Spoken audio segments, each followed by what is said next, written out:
धम्मपद के अब तक हम 41 सूत्रों पर बात कर चुके हैं और इन 41 सूत्रों में हमने भगवान के द्वारा दिए गए उपदेशों को समझने की कोशिश की और अपने जीवन में उतारने की कोशिश की। आज धम्मपद के 42वें सूत्र में भगवान कौशल जनपद में नंद गोपालक को उपदेश देते हुए कहते हैं, जितना अनिष्ट बैरी बैरी के प्रति या शत्रु शत्रु के प्रति करता है, उससे भी अधिक अनिष्ट कुमार्ग का अनुसरण करने वाला चित्त करता है। बहुत ही महत्वपूर्ण सूत्र है यह। चित्त मनुष्य को ऐसे ही चलाता है जैसे गाड़ी को ड्राइवर, और गाड़ी में बैठे हुए लोग ड्राइवर का स्वतः ही अनुसरण करते हैं। ड्राइवर कहाँ को ले जाएगा, कौन से रास्ते पर ले जाएगा, यह ड्राइवर के ऊपर निर्भर है, पूरी तरह से आश्रित हो जाते हैं। इसी तरह से मनुष्य आश्रित है चित्त पर। चित्त की प्रकृति कैसी है इस पर निर्भर करता है। अगर चित्त की प्रकृति बुरी कार्यप्रणाली को करने की है तो द्वेष और बुरे कार्यों को अंजाम देने में उसको रस आता है। वह इनक्लाइंड है, और जब वो इनक्लाइंड है बुरे कार्यों के प्रति, जो भी बुरी आदतें उसको लग गई है, तो फिर वो वही करता है। एक शराबी व्यक्ति को शराब पीने की आदत पड़ जाती है तो फिर वह दुनिया के किसी भी कोने में चला जाए, वो वहां भी शराब की दुकान को खोज लेता है, शराब का इंतजाम कर लेता है, या कोई और नशा करने वाला खोज ही लेता है। उसका मन, उसका चित्त इस तरह से ग्रसित हो जाता है कि उसको उसके सिवाय कुछ सूझता ही नहीं। वह प्रेरित हो जाता है। हमें पता नहीं चलता, लेकिन एक चोर अपनी चोरी का इंतजाम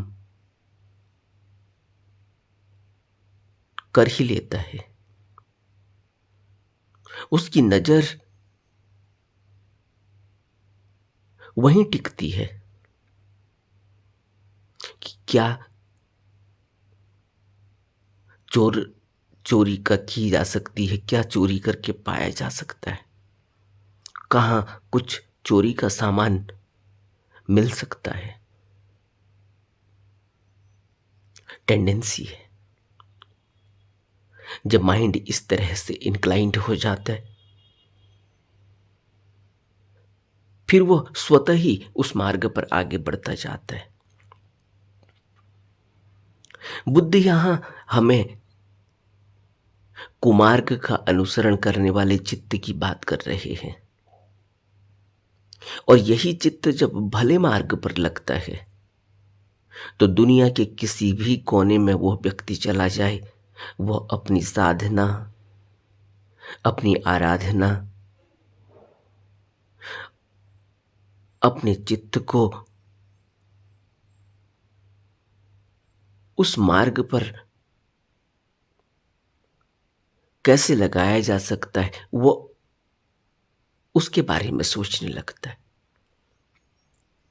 किसी भी प्रकार की परिस्थितियां हों, उसका चित्त भगवान के द्वारा दिए गए उपदेशों में टिका रहता है। वह भगवान के द्वारा दिए हुए मार्ग का अनुसरण करता है। अनुसरण कैसे किया जा सकता है, उसका इंतजाम करता है। चित्त एक ही है। उस चित्त की इंक्लाइनेशन क्या है, वह चित्त की टेंडेंसी क्या है, वह किस तरफ को झुका हुआ है। इसीलिए बच्चे को बचपन से ही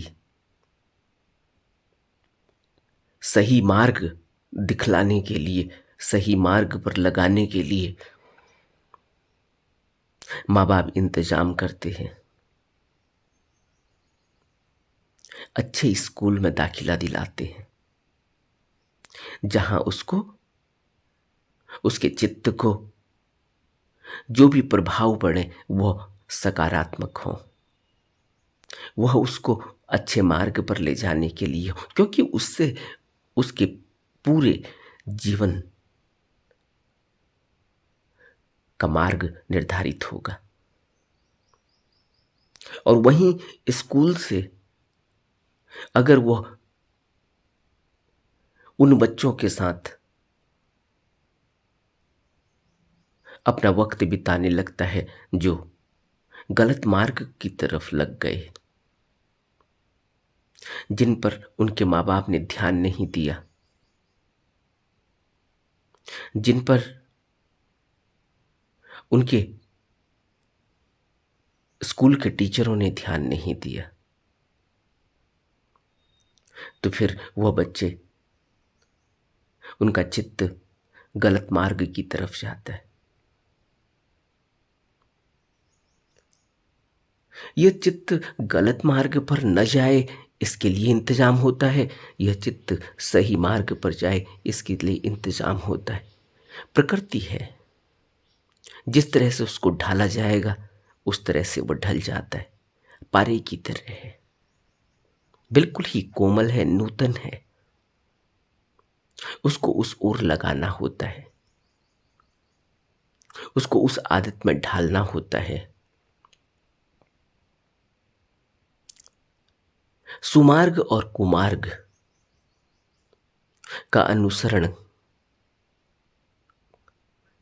जिस तरह से विचित्र करता है, सुमार्ग का अनुसरण करके उसको अच्छे फल की प्राप्ति होती है, और कुमार्ग का अनुसरण करने पर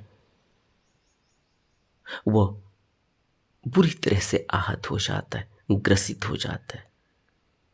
इसलिए बुद्ध कह रहे हैं कि बैरी बैरी के प्रति या शत्रु शत्रु के प्रति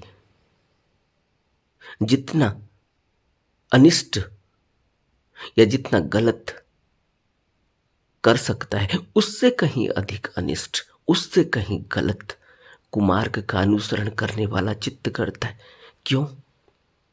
बैरी बैरी के प्रति क्या करेगा? मारपीट करेगा, जान से मार डालेगा, जीवन ले लेगा।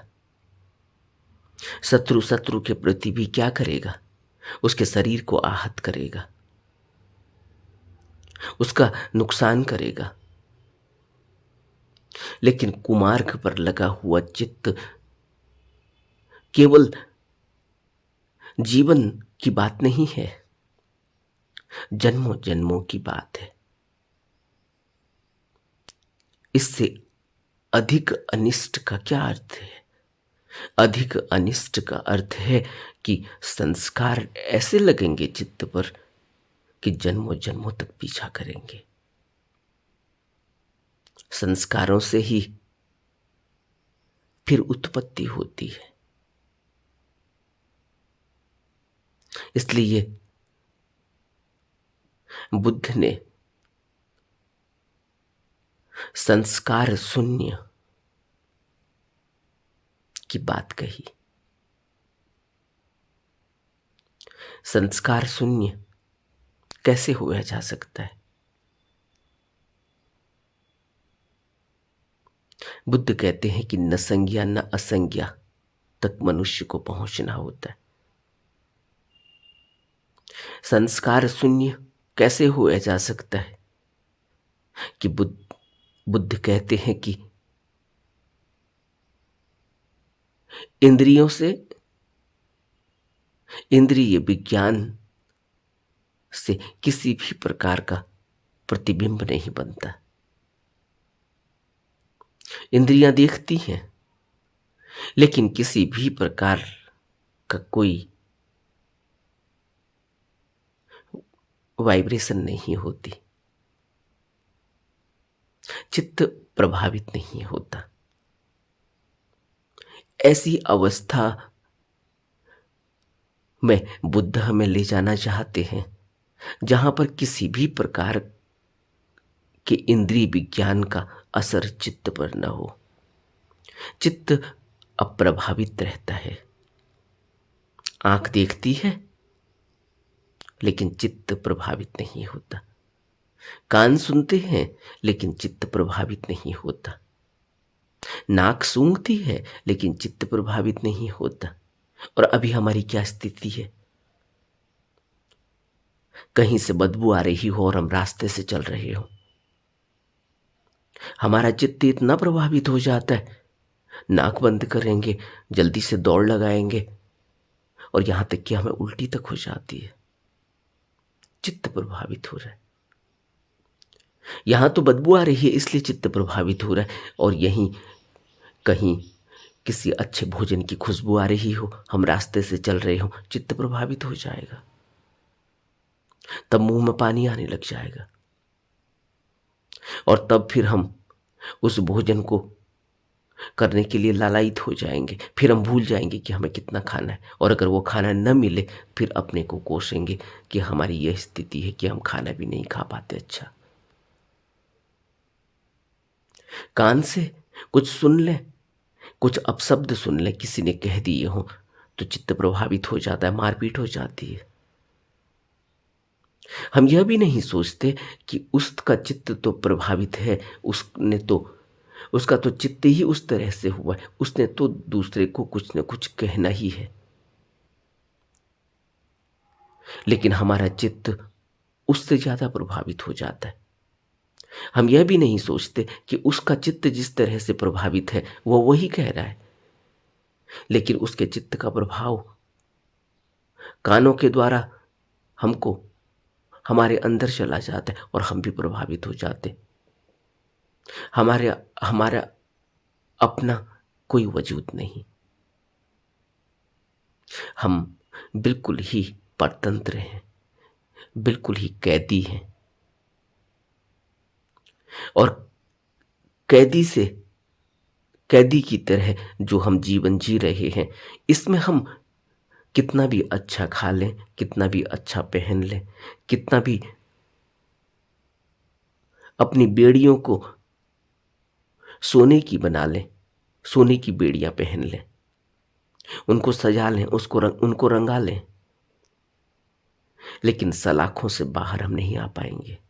और ये सलाखें कौन सी हैं? ये कर्मों की सलाखें हैं, संस्कारों की सलाखें हैं। ये सलाखें हैं जो गलत मार्ग पर लगा हुआ चित्त है, जो बार बार गलत ही करता है, जो बार बार कहीं भी कुछ भी अनिष्ट करे आता है, जो बार बार कहीं भी कुछ उपद्रव खड़ा करके आ जाता है। देखा ना, माँ बाप उस बच्चे से बड़े दुखी रहते हैं जो कहीं भी जाकर झगड़ा मारपीट कर आता है। उसकी प्रवृत्ति, चित्त की प्रवृत्ति है वो उसको भेजेंगे बाजार, चलो जाओ बाजार जाकर यह सामान ले आना। वो थोड़ी देर में झगड़ा करके आता है। क्या हुआ? कुछ नहीं, उसने मेरे को तू कह दिया। इतनी सी बात पर वो झगड़ा करके आ जाएगा, मारपीट करके आ जाएगा। फिर माँ बाप परेशान हो जाएंगे। इसलिए गलत मार्ग पर लगा हुआ चित्त उपद्रव ही खड़ा करता है। बुद्ध यही कहना चाह रहे हैं, वो कहीं भी जाएगा, कुछ भी करेगा, उसने उपद्रव ही करना है।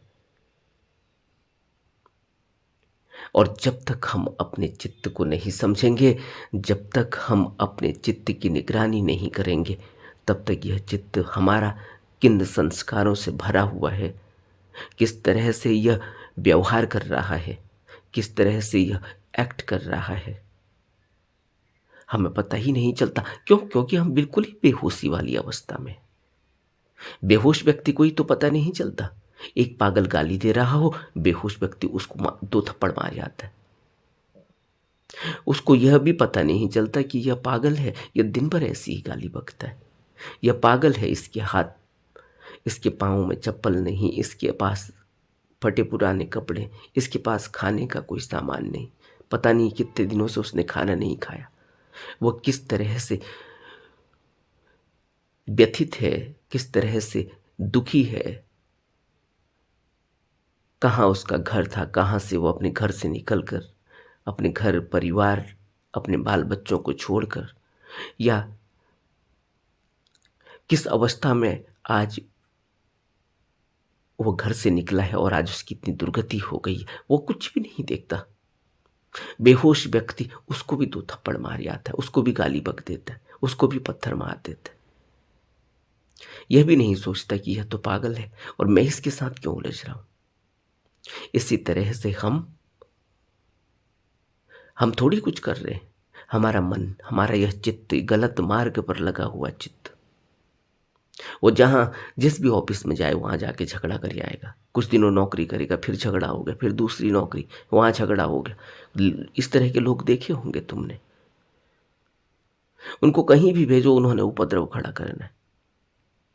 और वहीं एक सतमार्ग पर लगा हुआ चित्त है, अच्छे कार्यों में लगा हुआ चित्त है, वो जहां भी जाएगा वो वहीं उदारवादी होता है, वो वहीं सेवा करेगा। किसी भी व्यक्ति को दुखी देखेगा, उसकी मदद करेगा। वह वहां भी अपने सत्कर्म करने के तरीके ढूंढता है। किस तरह से लोगों की सहायता की जाए, किस तरह से अपने चित्त को सत्मार्ग की तरफ लगाया जाए, सत्कर्म किए जाएं, वह उस तरफ अपने चित्त स्वतः ही चित्त चल बैठता है। वो ढूंढेगा कि कहाँ कोई मंदिर है जहाँ बैठकर सुबह शाम थोड़ा चिंतन किया जा सकता है, एकांत में बैठा जा सकता है, थोड़ा धर्म ग्रंथों का पाठ किया जा सकता है, अच्छे लोगों से जो उस मार्ग में हैं, चल रहे हैं, सतमार्ग की तरफ चल रहे हैं, उन लोगों से बातचीत करेगा, उनके संग में जाएगा। वो खोज लेता है। जब उस दूर घर से आया हुआ है, जब उसके माँ बाप पूछेंगे तुम क्या कर रहे हो, वो कहेगा मैं तो रोज अपने आसपास में मैंने एक मंदिर देख रखा है, मैं उस मंदिर में जाता हूँ, एकांत में बैठता हूँ, अच्छे लोगों का संग साथ करता है। स्वतः ही उसका चित्त उस तरफ लग जाता है।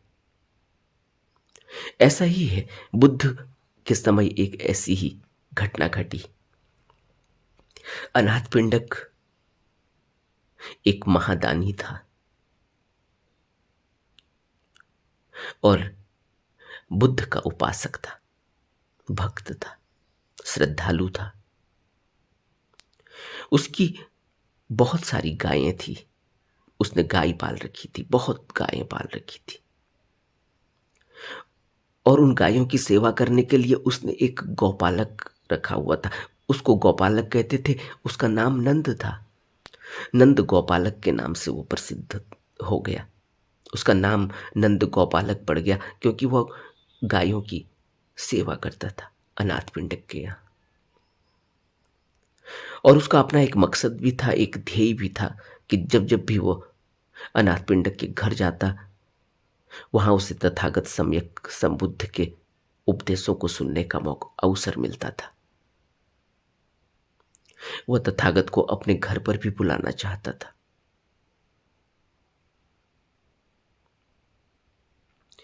लेकिन जब भी उसने भगवान से पधारने का निवेदन किया अपने घर में, भगवान ने अभी उचित समय नहीं है कहकर टाल दिया। एक बार भगवान उसके घर की तरफ से विहार कर रहे थे। अचानक ही भगवान ने अपना रास्ता बदल लिया और वो सीधे नंद गोपालक के घर पहुंच गए। तथागत ने उपयुक्त समय आज समझा था। वो नंद के घर पहुंच गए और नंद को शिक्षा देने का यही उन्होंने उचित अवसर खोजा था। नंद ने भिक्षु संघ की अच्छी तरह से खातिरदारी की। पूरे 7 दिनों तक उनको दूध से बने पदार्थ खिलाए, आवभगत की। 1 सप्ताह तक उसने पंचगोरस दान दिया था। 7वें दिन तथागत ने स्वयं उपदेश दिए और वह श्रोतापन्न फल को प्राप्त हो गया। उसके अंदर चिंतन जग गया। उपदेशों का गहरा असर उसके मन पर पड़ चुका था। और जिस दिन सम्यक संबुद्ध उसके घर से निकलने वाले थे, उसने भगवान का भिक्षा पात्र पकड़ा और वह भी भगवान के साथ उनको दूर छोड़ आने के लिए चलने लगा। थोड़ी दूर चलने के बाद भगवान ने नंद गोपालक से कहा कि नंद, अब तुम वापस जाओ, भिक्षा पात्र दे दो। वो वापस चला गया। उसने भिक्षा पात्र बुद्ध को थमाया और वो वापस चला गया। वापस जा ही रहा था कि रास्ते में एक बाघ ने उस पर आक्रमण कर दिया और उसकी जान चली गई। पीछे से भिक्षु आ रहे थे। उन्होंने देखा कि नंद गोपालक को तो बाघ ने मार दिया। उन्होंने बुद्ध से कहा कि भगवान, यह तो अनर्थ हो गया।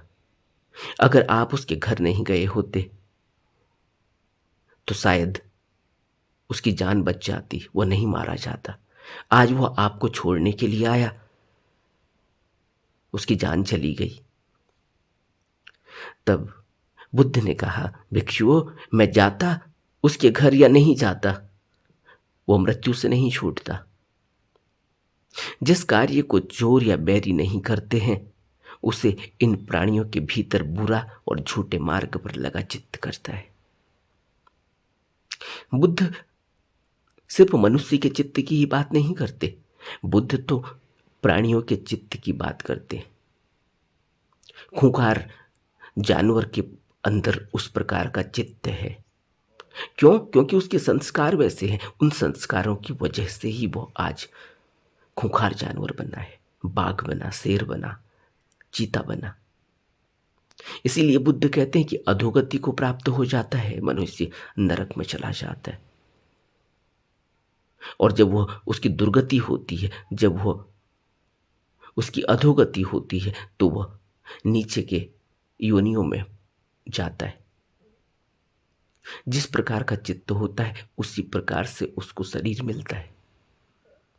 यहां बुद्ध यह समझाने की कोशिश कर रहे हैं कि वह बाघ ने उसको मार दिया क्योंकि उस प्राणी का चित्त ऐसे ही मार्ग पर लगा है। वह चित्त कर रहा है, प्राणी थोड़ी कर रहा है। उसी तरह से एक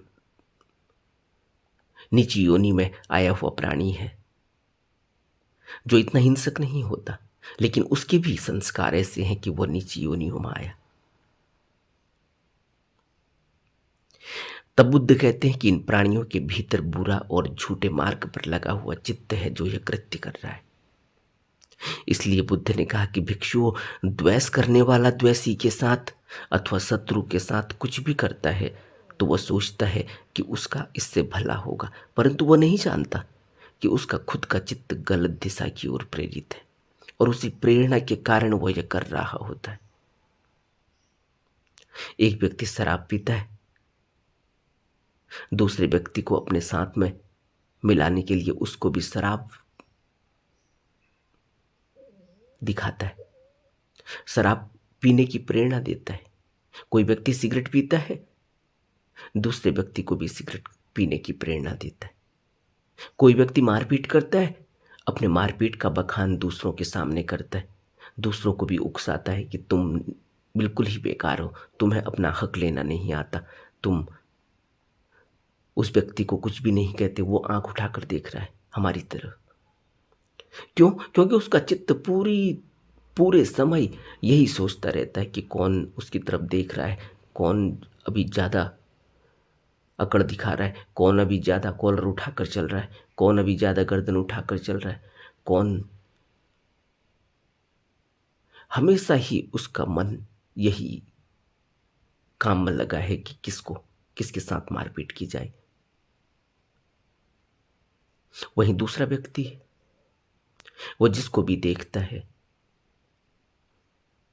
उसके प्रति उसके अंदर नम्रता, करुणा और दया का भाव है। वो सोचता है कि इसका कुछ भला किया जाए। यह अच्छा व्यक्ति है, लेकिन यह अभी सत्मार्ग पर नहीं चल पाया, इसलिए इस इसके लिए कुछ करना होगा, इसको सत्मार्ग पर लगाना होगा। इसलिए तो आपने देखा ना, कोई व्यक्ति सत्य की राह पर चल रहा हो, किसी व्यक्ति को दुखी देखता है तो उसको लगता है कि इनका भी अच्छा किया जा सकता है, इनको भी अगर उपदेशों को सुनने को मिल जाए, इनका जीवन बदल सकता है। अभी ये समझ नहीं पा रहे हैं, अभी यह अपने ही उधेड़ बुन में लगे हुए हैं कि किस तरह से जीवन सुधर जाए, किस तरह से हम दुख से ऊपर उठ जाएं। लेकिन दुख से ऊपर उठने के लिए तो चित्त को सही मार्ग पर लगाना होगा, नहीं तो चित्त तो बार बार उन्हीं दुखों को आपके आगे रख देगा जिन दुखों से आप ग्रसित हो, क्योंकि वह इसके अलावा कुछ जानता ही नहीं। वह तो प्रेरित है, वह चित्त प्रेरित है, दुख से प्रेरित है। इसलिए जब चित्त सुख से प्रेरित होता है तो वह सुख की तरफ जाता है, और जब चित्त दुख की तरफ प्रेरित होता है दुख की तरफ जाता है। लेकिन हमारा चित्त तो दुखी है, वह द्वेष की भावना रखता है, वह इच्छा रखता है, वह तृष्णा, लोभ और मोह में ग्रसित है। हमें उस चित्त को वहां से सत्मार्ग की तरफ लगाना होगा, अच्छे मार्ग की तरफ लगाना होगा। फिर वह स्वतः ही जो भी करेगा वह सुख की अनुभूति देने वाला होगा। और जब वह चित्त की प्रकृति ही दुख भरी हो गई है, ग्रसित रहने की हो गई है, तो वह फिर बार बार उन दुखों को हरा करने का उपाय करेगा, और दुखों में ग्रसित हो जाएगा और दुखों में फंसाएगा। हर जगह उसको दुख ही दिखाई देगा, तब वो कहेगा कि संसार में दुख के सिवाय कुछ भी नहीं। और बुद्ध भी हमें कहते हैं कि संसार में दुख के सिवाय कुछ भी नहीं, इसलिए कि दुख से ऊपर उठो। लेकिन चित्त, जो दुख से भरा हुआ चित्त है, वो हर जगह उसे सही जगह भी उसको दुख ही दिखाई देता है। वो कहेगा यहाँ क्या रखा है, यहाँ भी दुख ही मिलने वाला है, क्योंकि हर जगह दुख मिला। इसीलिए वो गुरु तक भी नहीं पहुंच पाता, इसीलिए उपदेशों को भी नहीं समझ पाता, क्योंकि उपदेशों में भी उसको ये लगता है यह तो सभी ने कहा है, यह सभी गुरु यही कह रहे हैं। बुद्ध ने भी यही कहा तो कृष्ण ने भी यही कहा, क्राइस्ट ने भी यही कहा। वो यह नहीं समझ पाता कि सबने यही कहा तो क्यों कहा, इसका मतलब इस मार्ग पर चलना चाहिए। लेकिन वो कहेगा सब यही तो कह रहे हैं। इसलिए बुद्ध कहते हैं कि जितना अनिष्ट, जितना गलत बैरी बैरी के प्रति नहीं करता, शत्रु शत्रु के प्रति नहीं करता, उससे भी कहीं अधिक अनिष्ट कुमार्ग का अनुसरण करने वाला चित्त करता है। क्योंकि अगर वह कुमार्ग का अनुसरण करता है तो जन्मों जन्मों तक ऐसे संस्कारों का निर्माण करता है जो जन्मों जन्मों तक भटका देते हैं। क्योंकि संस्कार से उत्पत्ति होती है, पुनरुत्पत्ति होती है। इसलिए बुद्ध कह रहे हैं दिशो दिसंग यतंग कायरा वैरी वा पन वैरिनंग मिच्छा पणिहितंग चित्तंग पापियो नंग ततो करे। जितनी हानि शत्रु शत्रु की या बैरी बैरी की करता है, दिशो दिसंग यंग तंग कायरा वैरी वा पन वैरिनंग, उससे अधिक हानि झूठे मार्ग पर लगा हुआ चित्त करता है। मिच्छा पाणी पणिहितं चित्तं, मिच्छा पणिहितं, मिथ्या चित्त, झूठे मार्ग पर लगा हुआ चित्त, पापियो नंग ततो करे, वह पाप ही इकट्ठे करता है और फिर उसकी सजा, वह फिर उसको दोहराते चला जाता है, दोहराते चला जाता है, संस्कार पर संस्कार लगते चले जाते हैं, बहुत बड़ा ढेर बन जाता है। ऐसा नहीं है कि वो एक ही बार करता है, गलत करता है तो गलत से और गलत, गलत से और गलत आदत पड़ जाती है। ऐसे ही जैसे एक व्यक्ति सिगरेट पीता है, एक सिगरेट पीता है, आधे घंटे बाद फिर दूसरी पीता है और धीरे धीरे वो चेन स्मोकर बन जाता है। एक दिन में 50-50 सिगरेट पीता है, उसे यह पता ही नहीं चलता कि अंदर कितनी दुर्गति हो चुकी है, शरीर का सत्यानाश हो चुका है। और जब पता चलता है फिर वो पछताता है, वो कहता है कि अब क्या करूं, मैंने तो बहुत गलत कर दिया। तो गलत कर दिया लेकिन अब ठीक कैसे होगा? क्योंकि चित्त पर तो ऐसी आदत लग चुकी है, ऐसा प्रभाव पड़ चुका है कि उसने नशा करना ही करना है। वो और बड़ा नशा खोजता है, और बड़ा नशा खोजता है और धीरे धीरे उसका चित्त बुरी तरह से कालिक से भर जाता है, उस पर कालिक लग जाती है, उसकी सोचने समझने की शक्ति खत्म हो जाती है। फिर वो जो भी करता है सिर्फ नशे के बारे में ही करता है, नशे के बारे में ही सोचता है। देखा ना किसी किसी नशा करने वाली व्यक्ति नशे के बारे में सोचता है, सुबह उठता है तो यही सोचता है कि आज शाम तक का इंतजाम कैसे होगा। सुबह से शाम तक काम करेगा लेकिन दिमाग में उसकी यही रहेगा कि शाम को नशा मिलेगा या नहीं मिलेगा। इसलिए कोई भी गलत मार्ग पर लगा हुआ चित्त जो हानि करता है, वह हानि उतनी ही नहीं है, वो हानि बढ़ती जाती है, वो कंपाउंड होती जाती है और वो कंपाउंड होने की वजह से वो संस्कार बार बार पैदा होते और बहुत गहरे में लग जाते हैं। इसलिए बुद्ध कह रहे हैं कि चित्त को गलत मार्ग से बचाना जरूरी है। और कैसे बचेगा? बुद्ध कहते हैं कि सत्पुरुष की संगति और बुद्धों के उपदेशों का श्रवण, शील के नियमों का पालन और सम्यक व्यायाम, लगातार प्रयास करना है। क्योंकि संस्कार जन्मों जन्मों के हैं। गलत मार्ग पर लगा हुआ चित्त आज से नहीं है, न जाने कब से उसने यह इकट्ठा किया हुआ है। अब निरंतर प्रयास करना होगा